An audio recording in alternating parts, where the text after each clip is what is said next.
Bonsoir. L'actualité cette dernière semaine a été marquée par l'élection présidentielle dont les résultats définitifs ont été proclamés mardi dernier.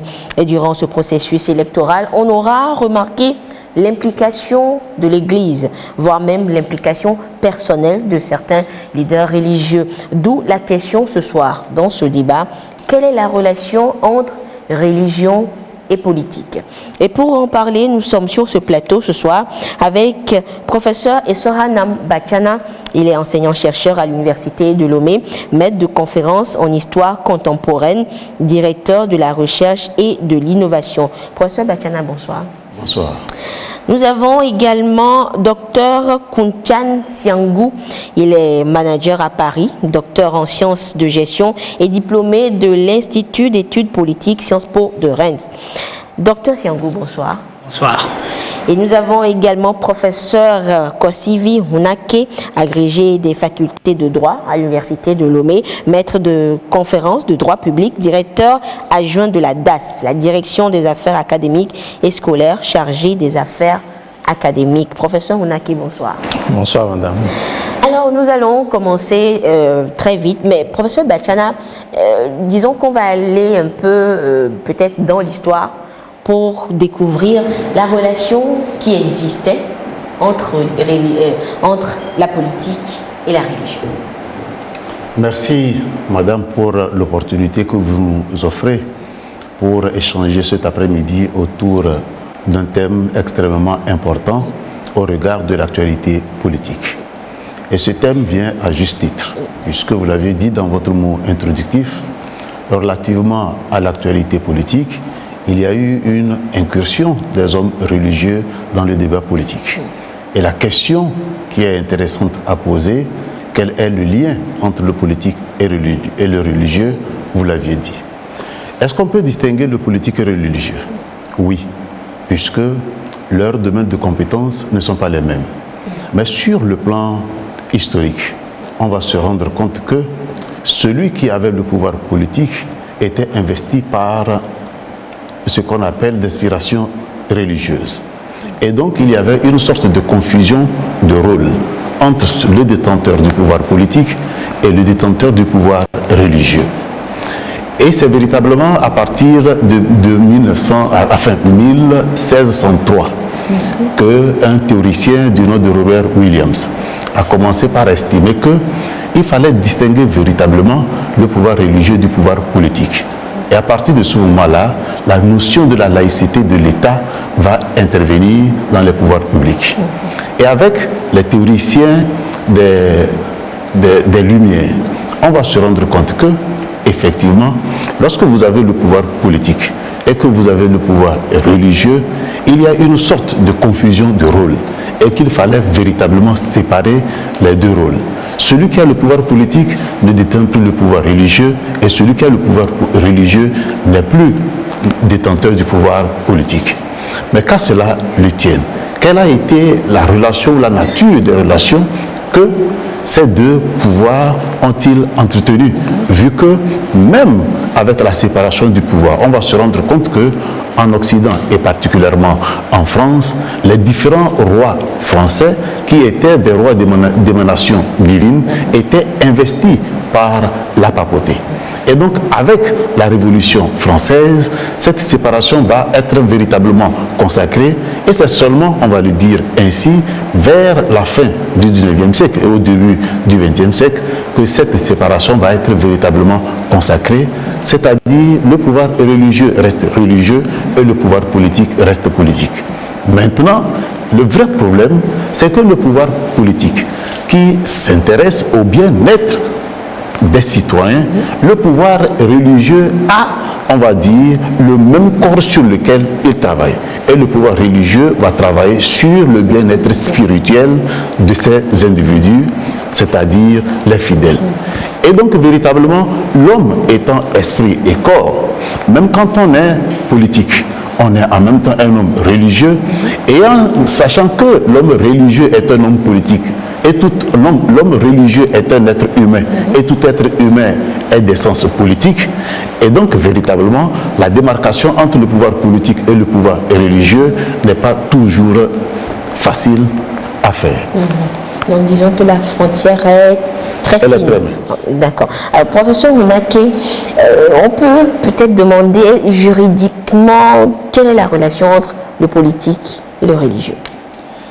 Merci beaucoup, madame. Je voudrais tout simplement dire que le politique et la religion, le religieux, entretiennent des rapports très intimes. Très intimes, du genre je t'aime, moi non plus, je te déteste pas. Des relations très intimes. Le collègue l'a dit tout à l'heure, lorsque vous remontez dans l'histoire, le politique ne peut pas être séparé du religieux. D'accord? C'est disons qu'ils ont en commun le pouvoir.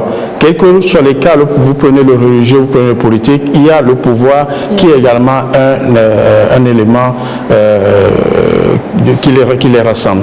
Mais pour remonter un peu en droit, disons que en droit conditionnel, par exemple, la religion quasiment présente en droit constitutionnel. Lorsque vous prenez la Constitution américaine, par exemple, lorsque le président américain est élu, il prête serment sur la Bible. Donc c'est la religion. Vous prenez la Constitution du Niger, par exemple, le président, il est dit dans la Constitution du Niger que le président élu, il prête serment sur le livre saint de sa religion. D'accord? Et au Bénin, à côté, le président élu, il prête serment sur les mânes des ancêtres. Vous voyez, donc la religion est partout présente.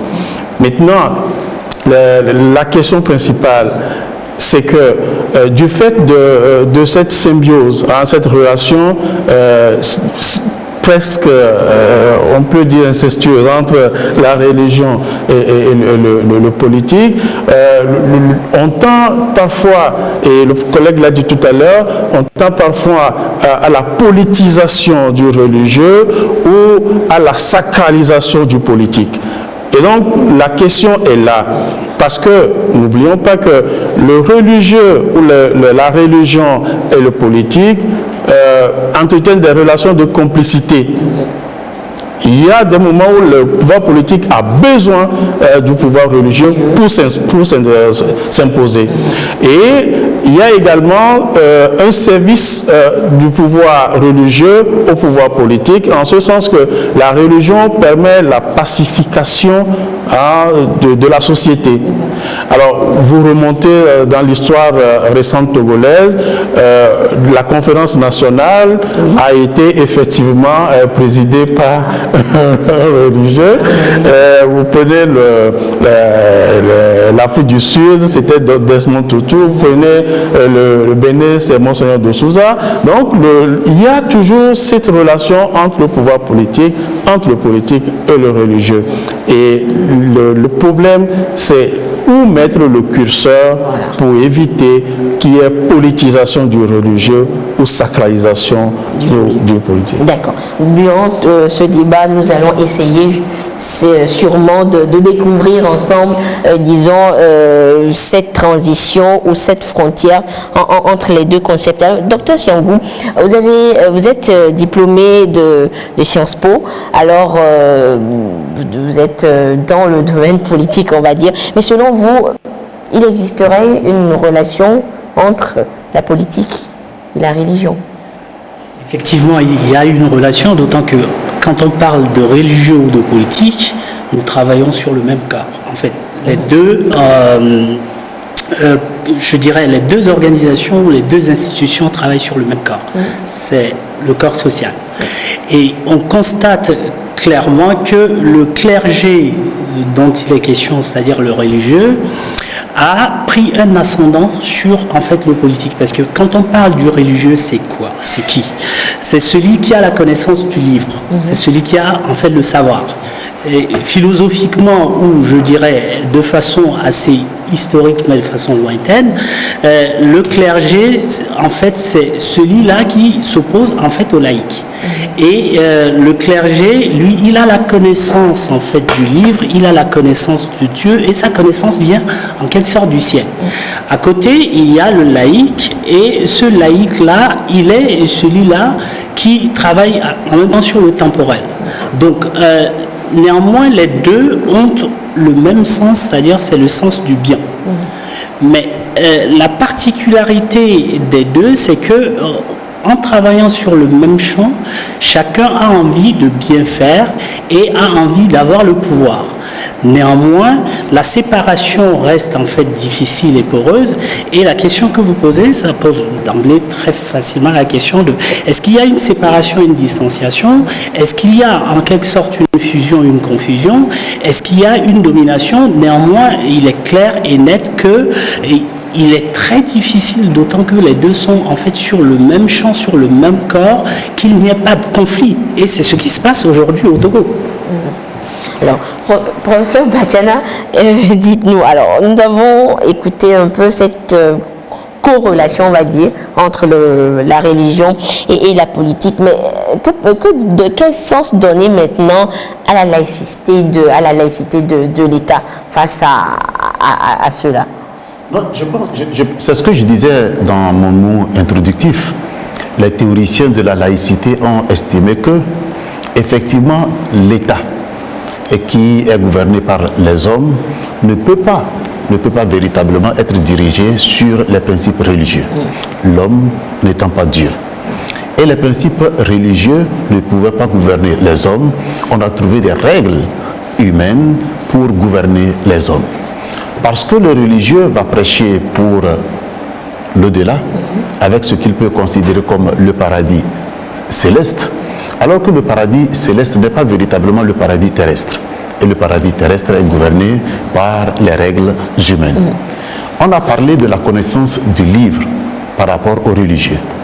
Et le politique, tout en ne méconnaissant pas forcément le livre, c'est-à-dire ce qu'on peut appeler les livres saints, le politique va véritablement connaître les règles que les hommes se sont prescrites, c'est-à-dire en l'espèce la Constitution et toutes les lois qui en découlent. Lorsque vous prenez la République française, par exemple, les relations entre l'Église et le politique ont été véritablement houleuses, surtout après la Révolution française.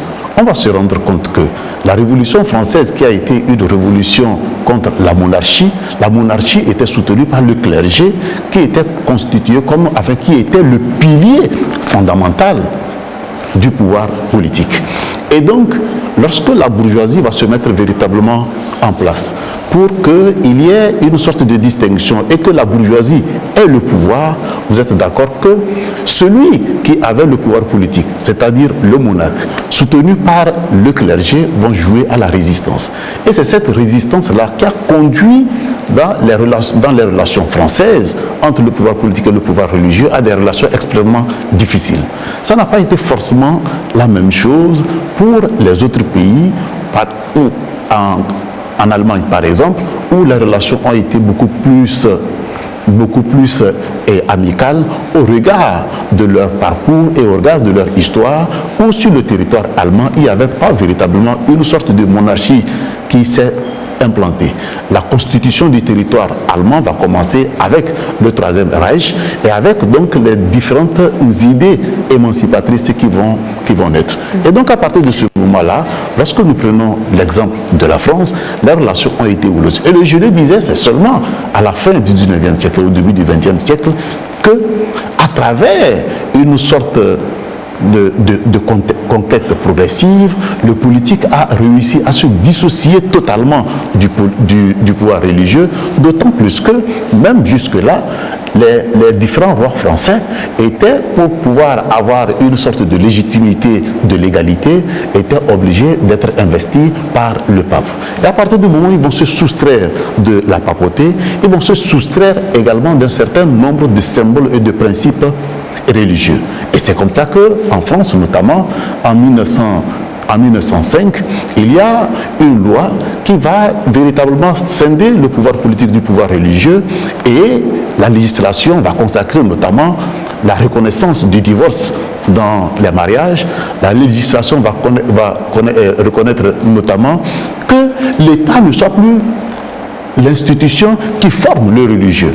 Parce que jusque-là, il y avait des écoles ecclésiastiques de l'État, et donc l'État va fermer ces écoles.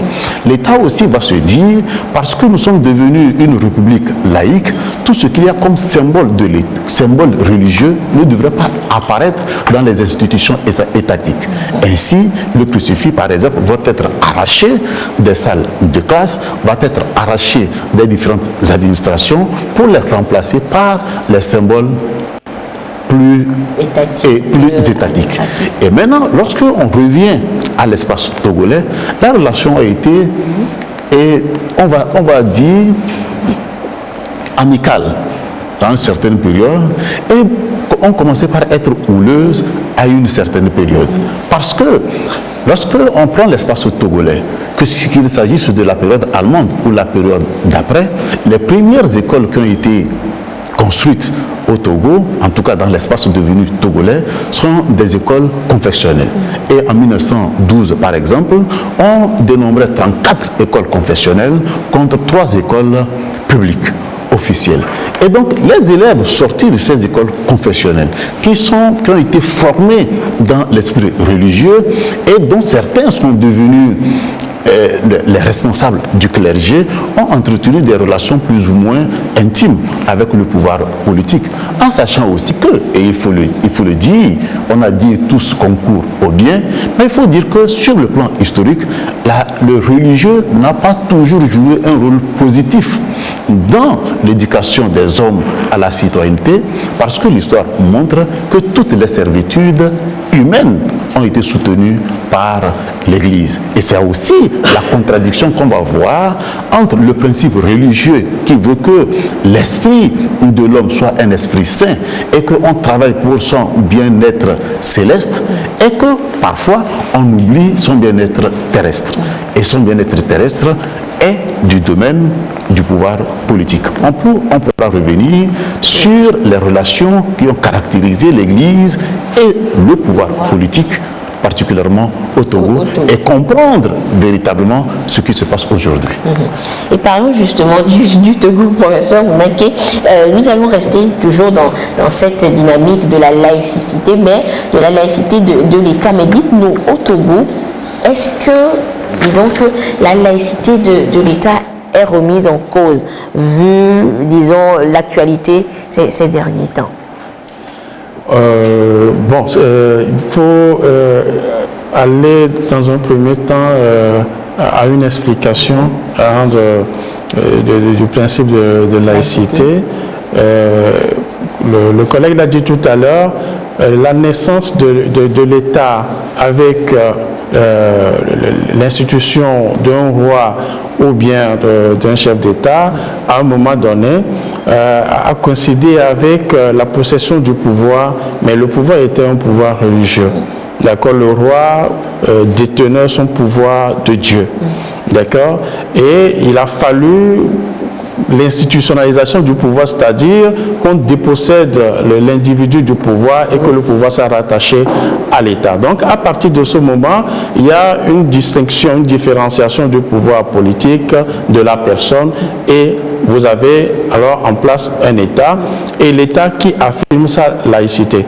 Alors, la laïcité, c'est un principe de séparation, tout simplement, des fonctions civiles de l'État ou des fonctions politiques et des fonctions religieuses. Donc, l'État ne doit plus se mêler des affaires religieuses et les religions ne doivent pas également se mêler des affaires politiques. Alors, la laïcité repose sur un certain nombre de principes, le principe d'égalité, la neutralité de l'État. Vous voyez, donc, ce sont ces principes qui entourent la laïcité et qui font que dans l'État, toutes les opinions, toutes les consciences arrivent à s'exprimer. Et ça, en réalité, la laïcité de l'État. Donc, il n'y a pas une religion qui l'emporte sur une autre. Toutes les religions, toutes les opinions peuvent s'exprimer dans l'État, d'accord? Et ce qui est fondamental, c'est le respect de l'éthique en réalité, d'accord? L'éthique, c'est-à-dire le comportement du groupe social, du groupe religieux dans la société. Et c'est ça qui légitime en réalité la place dans l'État. Alors, est-ce que ce principe de laïcité a été remis en cause récemment au Togo? Oui. Le principe de laïcité a été remis en cause.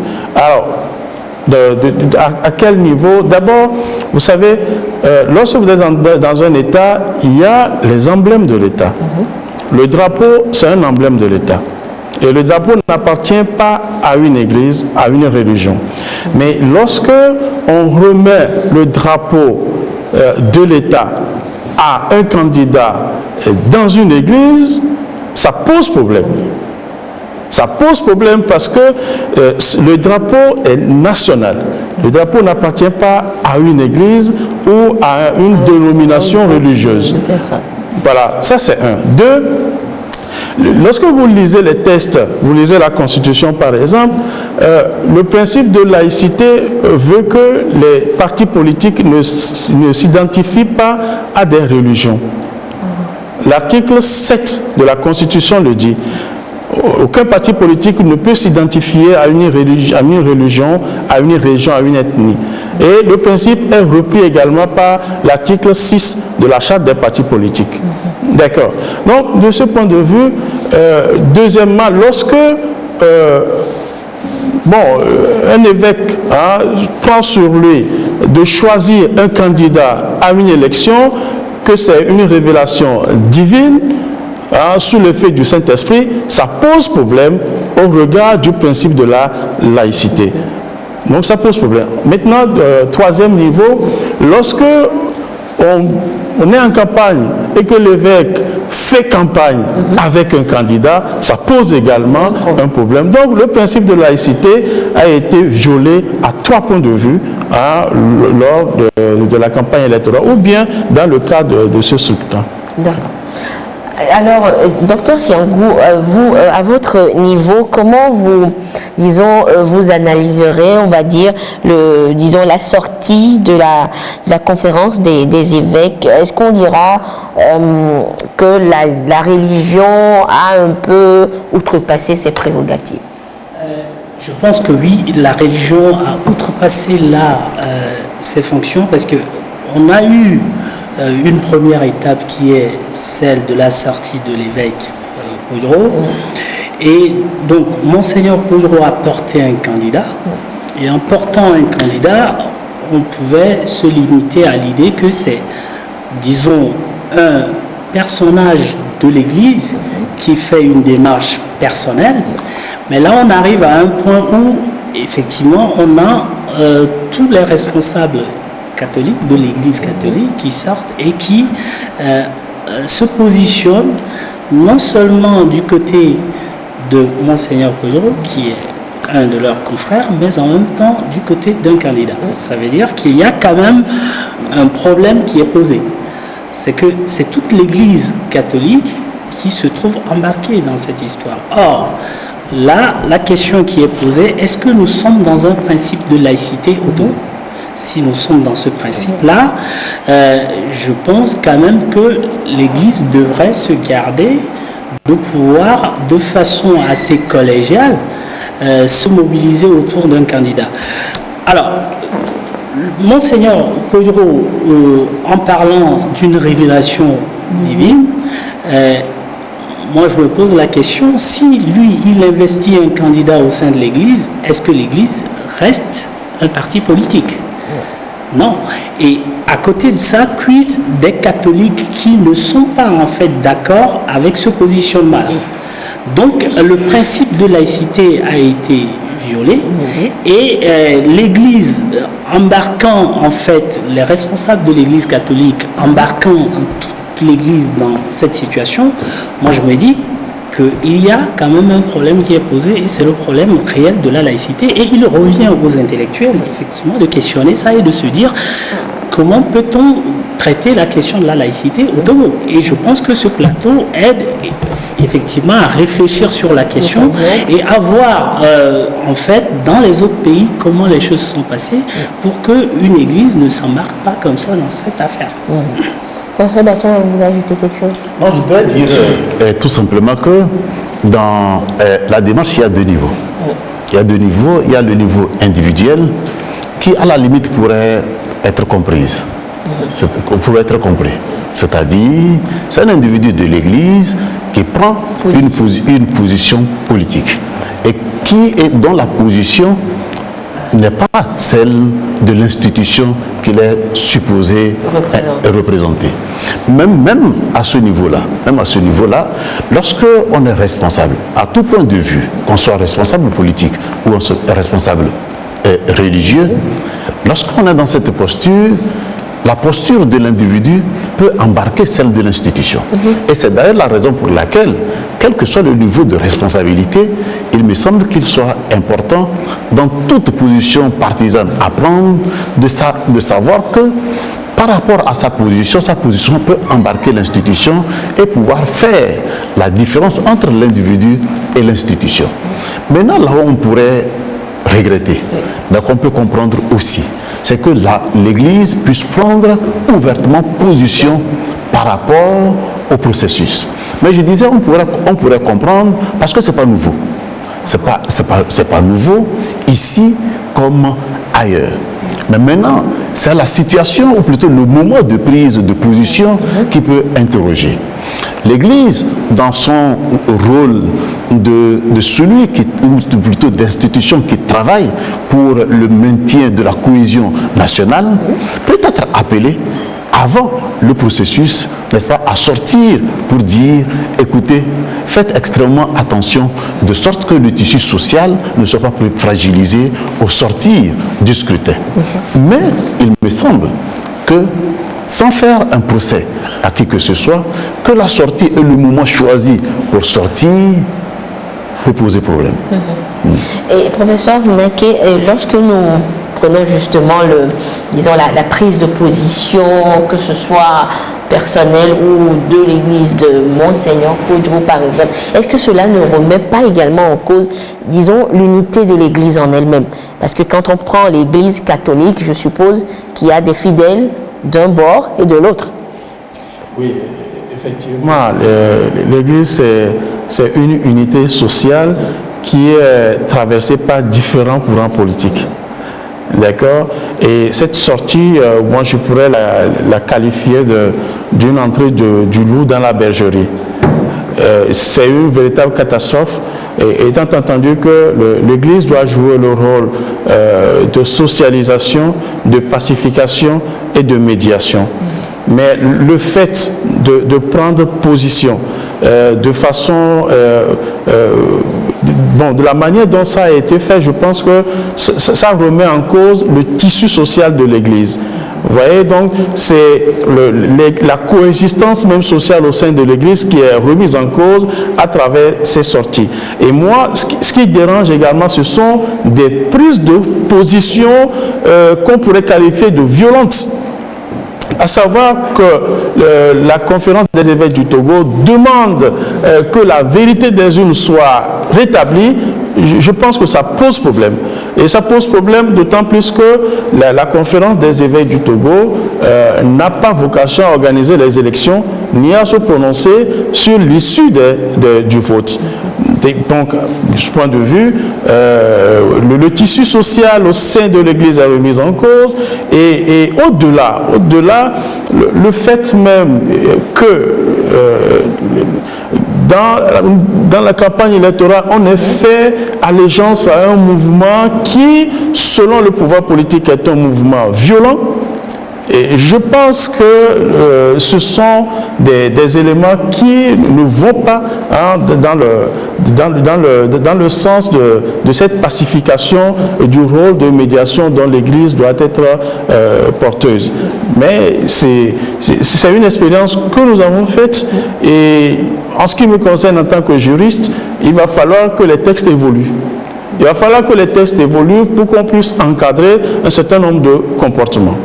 Mais professeur Onakessi, on est arrivé, disons, à... On ne va pas dire cet extrême-là, mais disons que c'est le fait que certains religieux outrepassent, par exemple, leurs prérogatives. Est-ce que cela ne vient pas peut-être de l'histoire ? Vous avez évoqué tout à l'heure le fait d'impliquer le religieux dans, disons, la pacification de l'État et tout. Est-ce que ce n'est pas le pouvoir qui a peut-être donné le bâton qui revient contre le lion? Oui, quelque part, oui. Le collègue Bachara le disait tout à l'heure, oui, il faut savoir également que le pouvoir politique togolais a fait la part belle à un moment donné à l'Église catholique. D'autant plus que les autres dénominations, les autres croyances sont là, mais pour certaines représentations, on tend toujours le bâton à l'Église catholique qui, à un moment donné, s'est constitué une place de choix dans la vie politique du Togo. Donc, c'est vrai que le gouvernement, le pouvoir politique a lui-même préparé le bâton qui, aujourd'hui, lui revient en plein fouet. Oui. Je voudrais préciser que est-ce que le pouvoir politique togolais a attendu le bâton avec lequel on le frappe, et notamment par rapport à l'Église catholique? Moi, je ne dirais pas la même chose. D'ailleurs, et l'histoire le montre, les relations entre l'État togolais et l'Église catholique particulièrement ont été des relations plutôt houleuses. Il faut quand même reconnaître que, au sortir des événements de 1963, et compte tenu du fait que le tissu social était à reconstruire, le pouvoir politique a cru utile de faire appel aux religieux. C'est comme ça qu'à la conférence de la table ronde qui a été organisée en février 1963, l'Église, notamment catholique et protestante, a été appelée pour jouer un rôle modérateur.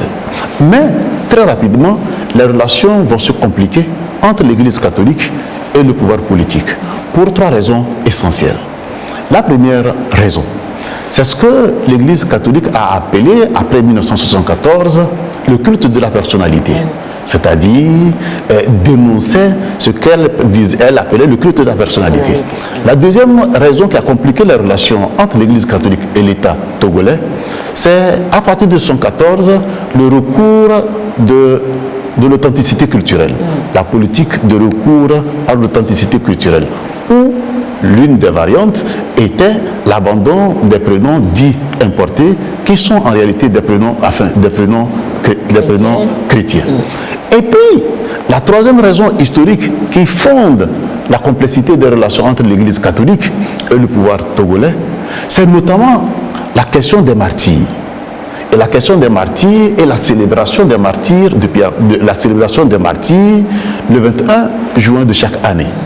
L'Église catholique, à l'époque, avait estimé que dans l'histoire politique du Togo, il y avait un certain nombre d'événements et des morts qui pourraient être ici au rang de martyrs. Et qu'il n'y avait pas que les événements de Piahodo. Maintenant, ce sont, bien sûr, on l'a dit, c'est à Piahodo qui a eu le nombre le plus important de morts, mais l'Église catholique n'a pas estimé qu'il soit utile de baptiser le 21 juin étant la journée de martyrs de Piahodo comme journée de martyrs. Et a estimé à l'époque que si les gens sont morts pour la nation, d'accord, ils ne sont pas morts à cause de l'évangile, puisque à l'occasion de la célébration de la fête des martyrs, on demandait aux religieux de venir prier. Et à partir de ce moment-là, les tenants de cette école étaient, entre autres, il faut le dire, l'abbé Denis Djaba, l'archevêque, je pense qu'il est parti à la retraite. Il y a Monseigneur Atapa et bien évidemment Monseigneur Pojoro. Et lorsque, en 1976, il devrait être intronisé évêque à Atapamé, effectivement, le pouvoir politique a estimé il n'était pas la personne la plus indiquée, enfin il n'était pas très indiqué parce qu'il avait des positions contraires à celles du pouvoir togolais. Et de façon officielle, le pouvoir politique avait estimé que à sa nomination, il n'avait pas été consulté par le pape. Et les émissaires du pape sont venus dire au président Eyadema que dans les règles de l'Église catholique, le pape n'a pas à demander une autorisation d'un chef de l'État avant de nommer un évêque et qu'il l'informait tout simplement. Mais toujours est-il que dans l'intronisation de Monseigneur Podjoro en 1976, il y a eu un certain nombre de difficultés et au lieu qu'il soit intronisé à Atapamé, c'est parce que c'est là-bas qu'il devrait prendre fonction, c'est à Lomé que ça s'est passé dans des conditions extrêmement difficiles. Et pendant 4 ans, Monseigneur Podjoro n'a pas réussi à rejoindre ses fidèles à Atapamé et donc dirigeait l'église d'Atapamé de loin, notamment Lomé. Et c'est donc à partir de 1981 que, avec les médiations qui ont eu cours, que Monseigneur Podjoro va pouvoir regagner la ville d'Atapamé. Pour dire quoi? Pour dire que, effectivement, les relations entre l'Église catholique et le pouvoir politique ont été conflictuelles. C'est pour ça que je disais que c'est à la lumière de ces événements qu'on peut comprendre aujourd'hui ce qui se passe à travers l'incursion de Monseigneur, avec tout le respect que nous le devons, incursion inappropriée dans le débat politique.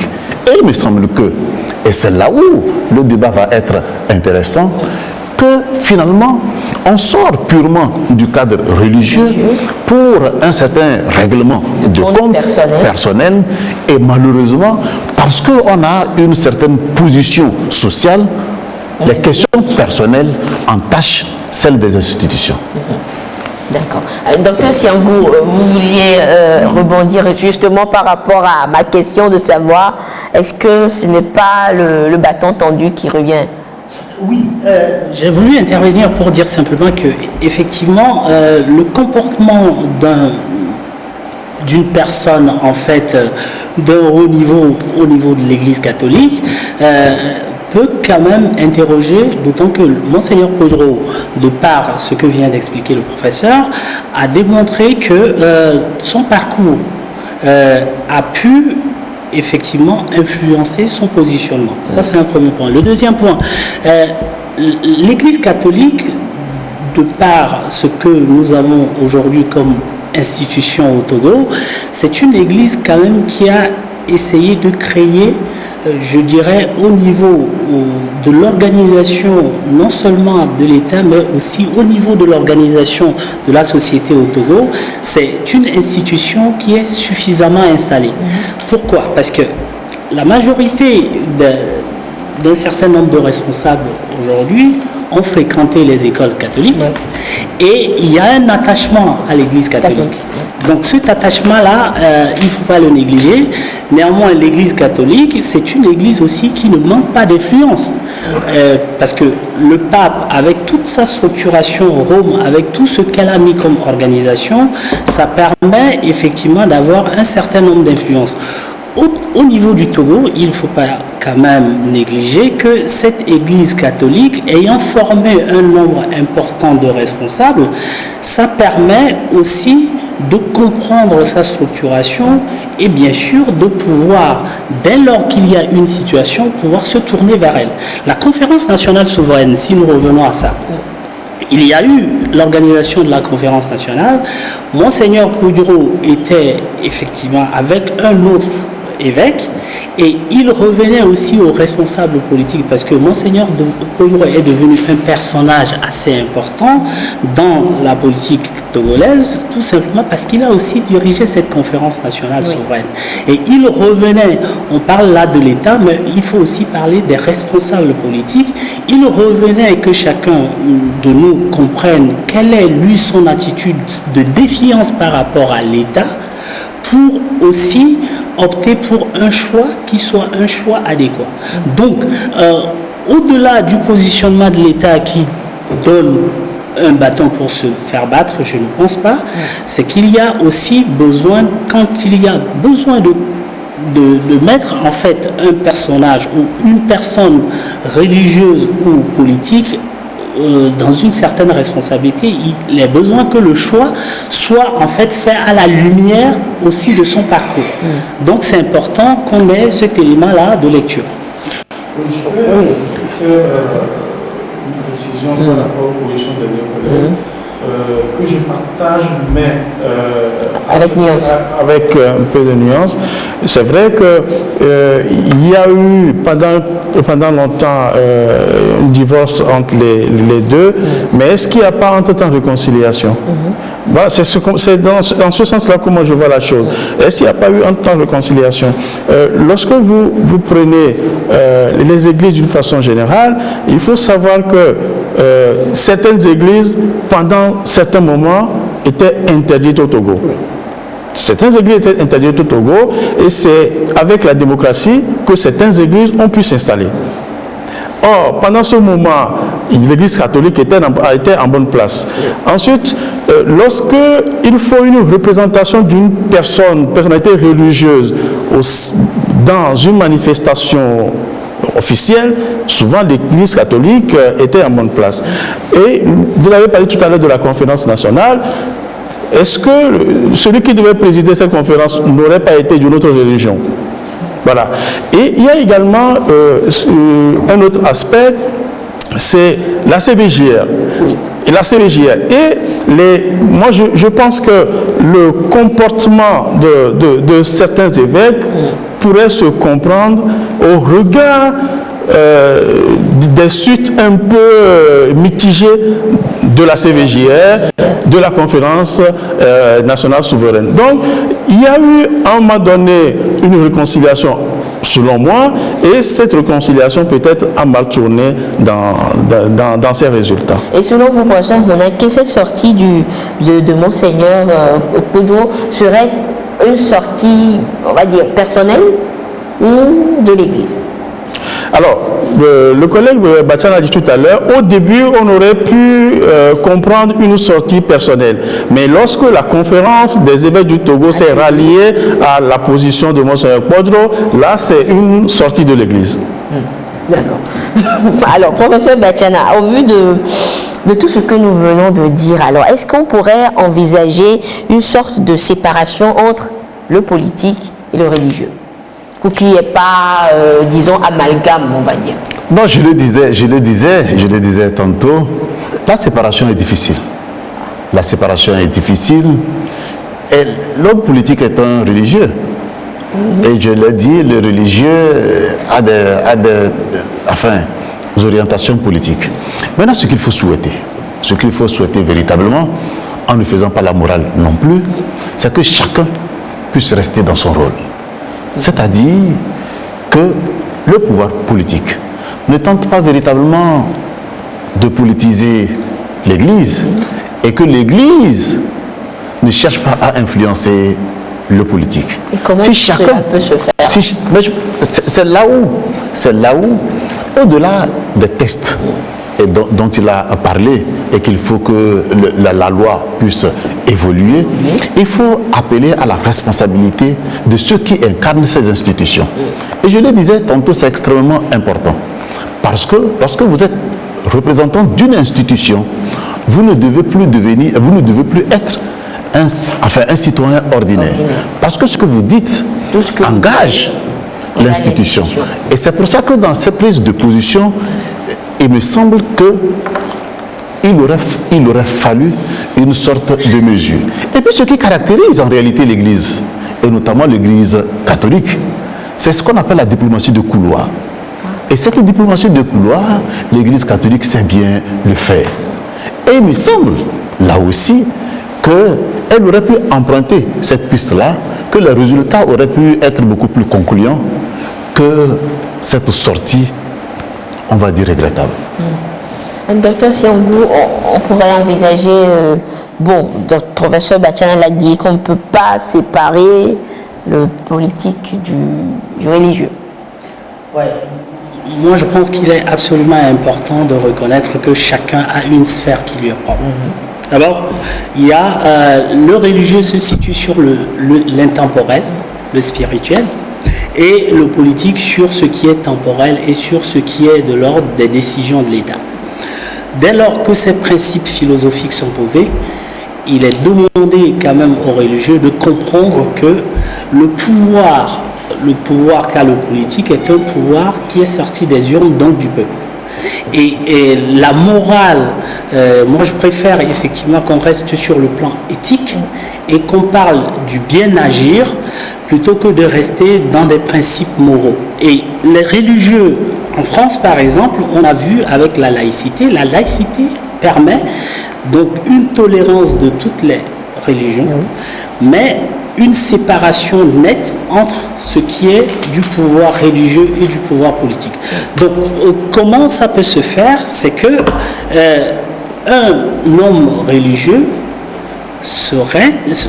reste cantonné à l'Église sans pour autant investir un candidat dans une église. Ça, c'est quand même la moindre des choses. Et on n'a pas besoin d'être monseigneur pour comprendre ça. Et l'évêque ou le pasteur doit se rendre compte qu'il a dans son église, je dirais, quelqu'un qui est d'un bord et quelqu'un qui est d'un autre bord. Donc, je sais très bien qu'il y a des textes au niveau de l'Église catholique qui montrent qu'un pasteur se doit de se priver des positions politiques assez affichées. Donc, il revient à l'État de se saisir de ces événements-là pour peut-être mettre en place des chartes ou mettre en place un certain nombre de textes qui limitent, je dirais, un certain nombre de positionnements de l'Église. Oui, pour M. Batiana, quand on parle justement, enfin, quand j'évoque la séparation entre le pouvoir et le religieux, même dans la Bible, on a dit de donner à César ce qui est à César. Et là, déjà, on peut comprendre qu'il y a séparation entre donner à César ce qui est à César, c'est que chacun reste dans son coin, en fait. Nous restons encore là, sur le principe.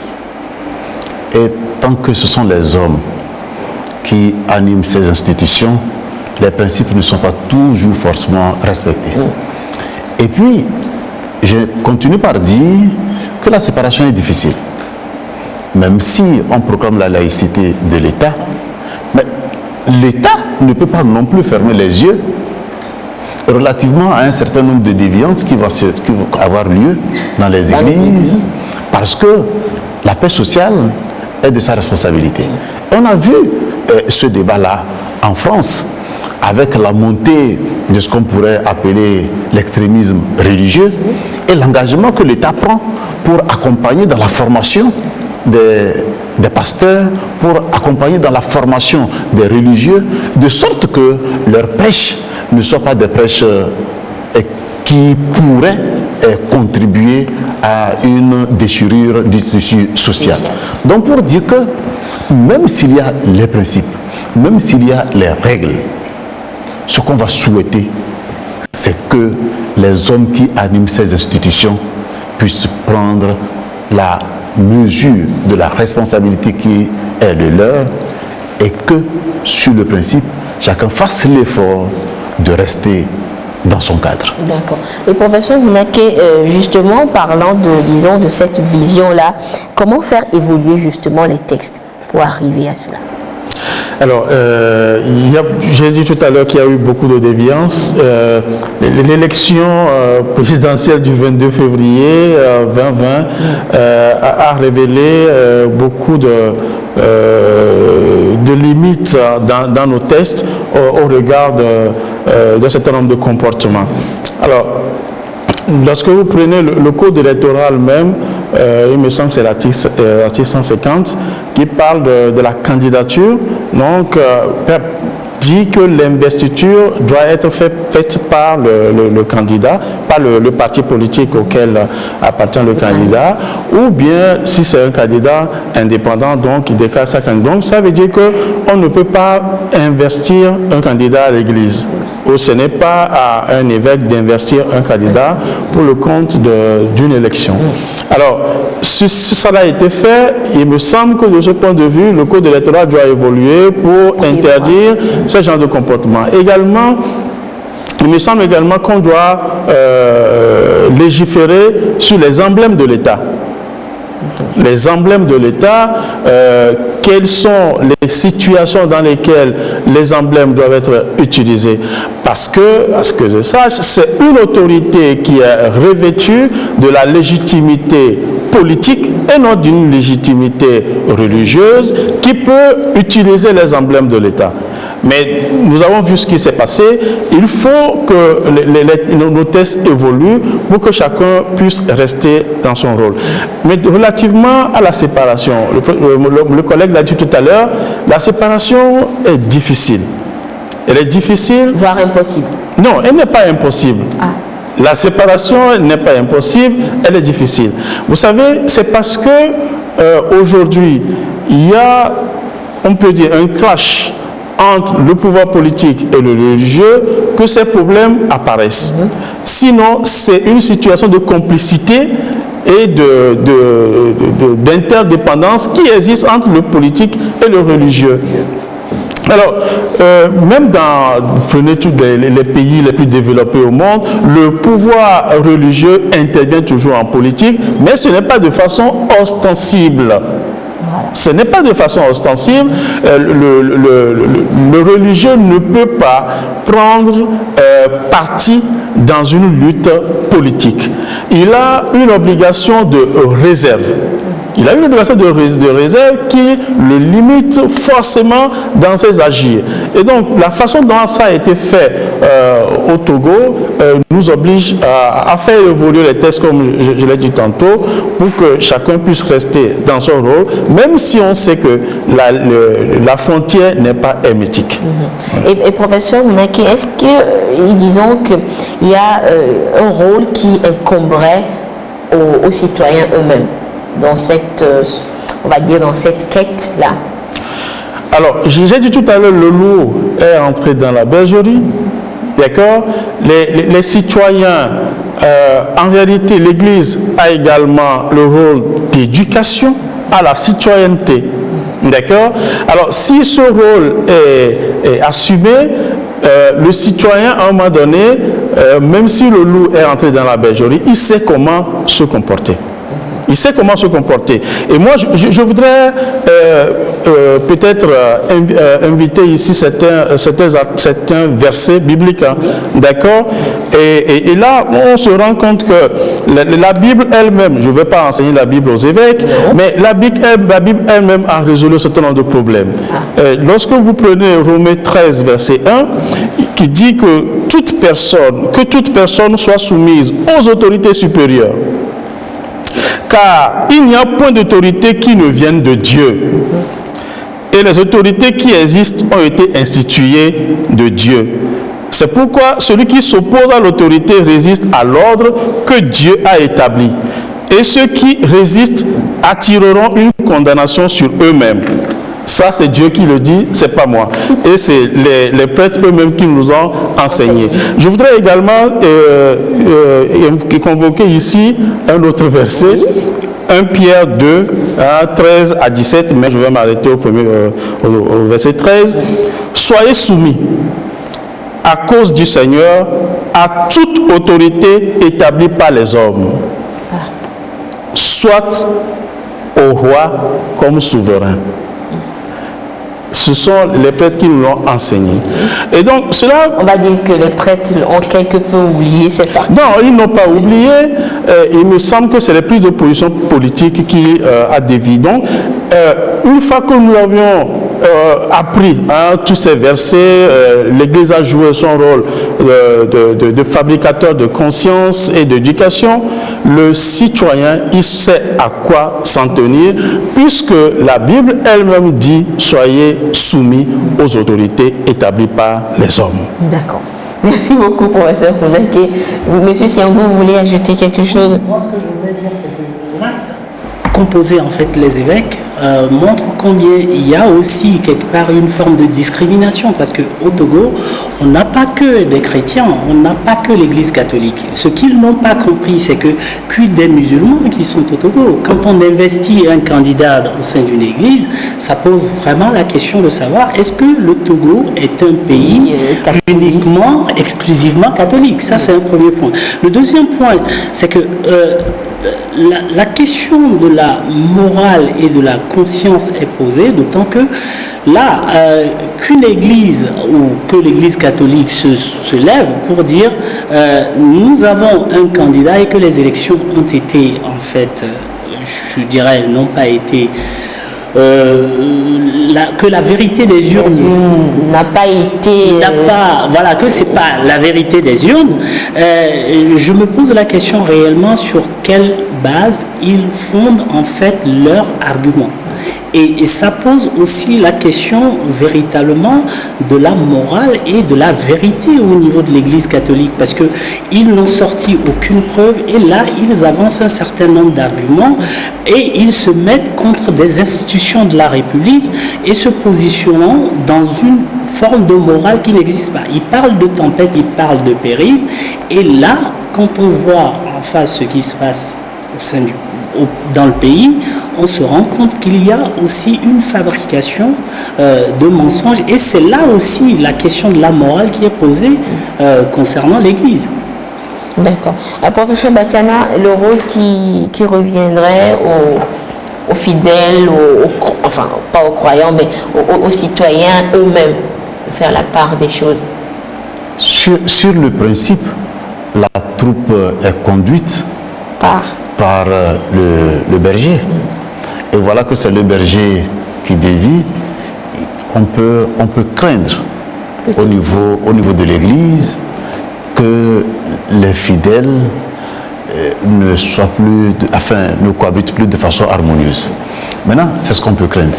Maintenant, ce qu'on peut souhaiter, c'est que les uns et les autres se ressaisissent assez rapidement et se disent que on a pu prendre des positions à un moment donné qui sont inappropriées et qu'il faut corriger.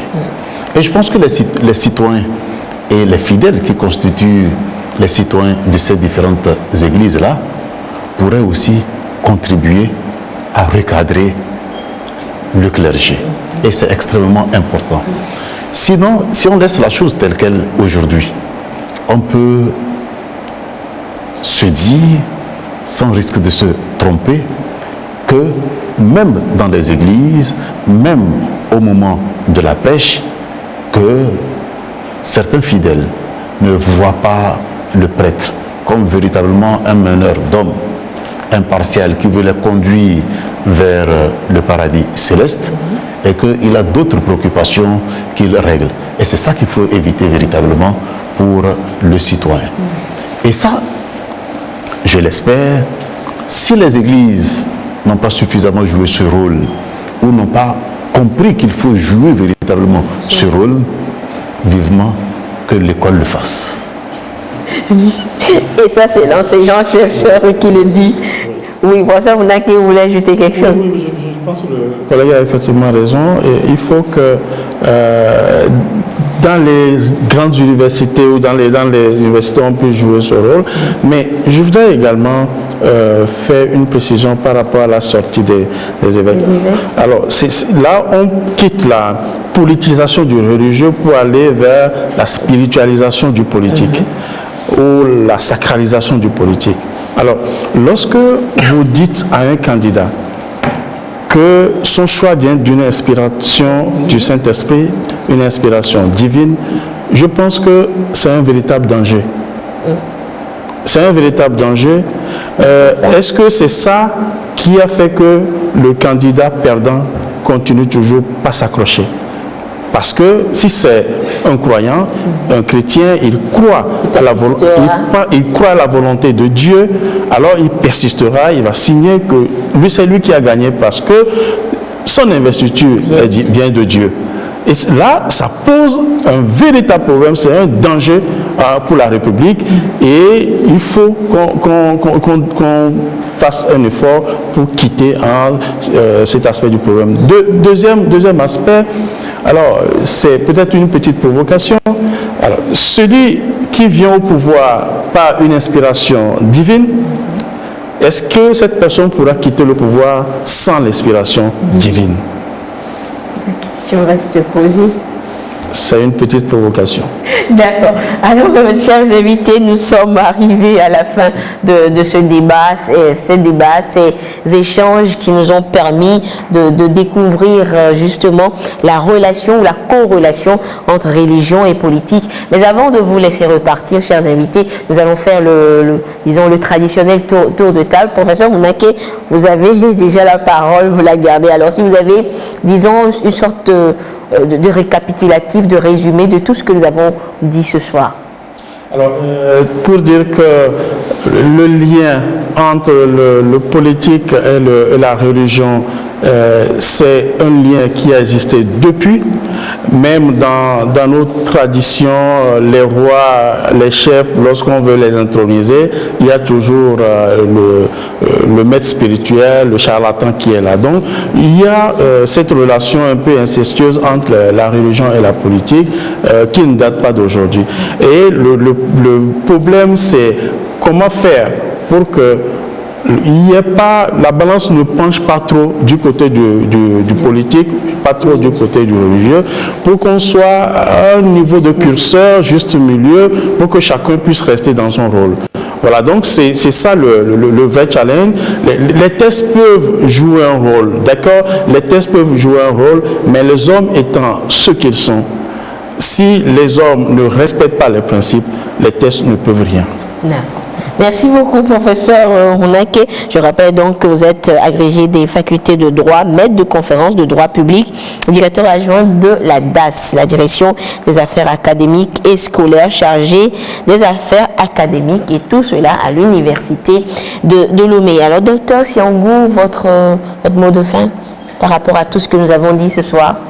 Oui, je dirais simplement que l'Église a un rôle à jouer dans la société.